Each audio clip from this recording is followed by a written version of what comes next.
When it comes to solving the climate crisis, Nigel Topping means business.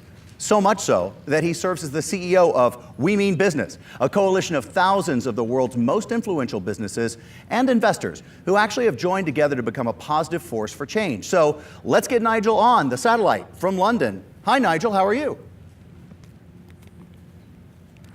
I'm good, thanks. Great to be with you. I was just testing the delay. I know we're going to have one, but I was just testing to see how much it was. So it's several seconds. As the CEO of We Mean Business, now you guys have worked with thousands of companies, influential business leaders. But what's the plan for the coalition? When you've got all these people together, what are you going to do with them?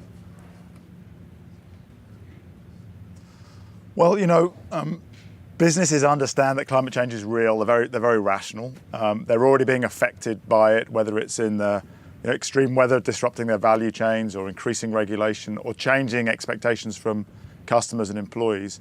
So what we're doing is we create this coalition to create a platform where businesses can express their leadership by signing up to some of the most important commitments, like committing to reduce their emissions in line with the science of well below 2 degrees.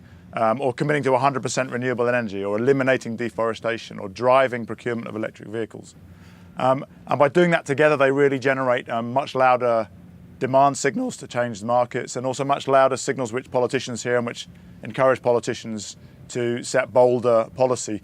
So what we're doing is we're working on this virtuous circle of bolder action from business, helping policymakers be more comfortable setting bold policies, and then those bold policies helping businesses be more confident that they can invest and innovate in the zero carbon future. So we're really working on that virtuous circle in the next 4 years, in particular to help the countries of the world set their next climate plans, which they're required under the Paris Agreement, so that at last we actually get on a trajectory which leads to a well below 2 degree future. So you've laid out a plan of what businesses can do in this situation, but how would it drive jobs? How would they increase jobs? Well, we've been hearing about some of that on the previous section, that clean energy means jobs. Building windmills means jobs. Servicing windmills means jobs. Installing solar panels means jobs.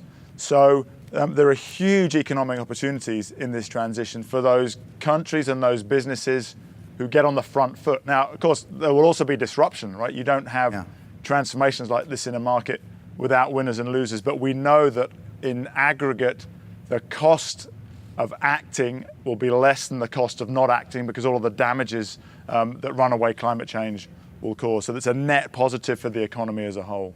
Nigel, while you're here, I think we really have to talk about Brexit a little bit. What effect will it have on the response to the climate crisis in the EU? Will it be a positive effect? Is it something to be concerned about? Well, it's hard to tell because, as the Vice President was saying, we don't quite know how it's going to roll out. I mean, certainly in the UK, one of the first things that happened after the referendum was that the government committed to the next phase of our carbon reduction budget, 57% reduction by 2030s. So we have already enshrined in law this requirement to reduce in the UK.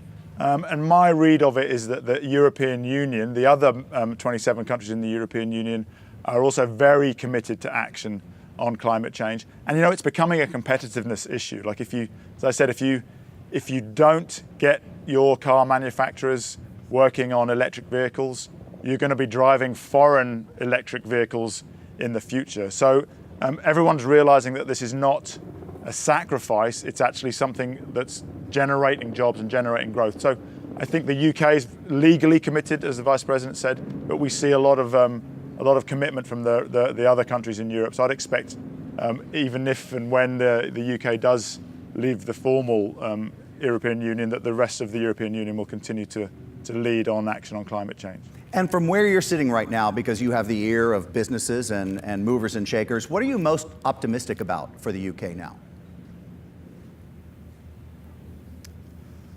Well, we work globally, so I would say that, what I'm most optimistic about is the fact that leadership is infectious, and we're seeing more and more companies and cities and states and regions and countries making these bold commitments to 100% renewable energy or to electrify vehicles. And those commitments send really strong signals to investors and entrepreneurs. And so the whole process starts to speed up. So what I'm most optimistic about now is the kind of snowball effect of accelerating investment and innovation to decarbonise the economy, not just in the UK, but all around the world. Nigel, I hope that when we talk next year, you're absolutely right. Thank you for sharing your expertise, but also thank you for sharing that gorgeous view of London right behind you, because that's a can't miss view right there. Thank you, my friend. I appreciate it.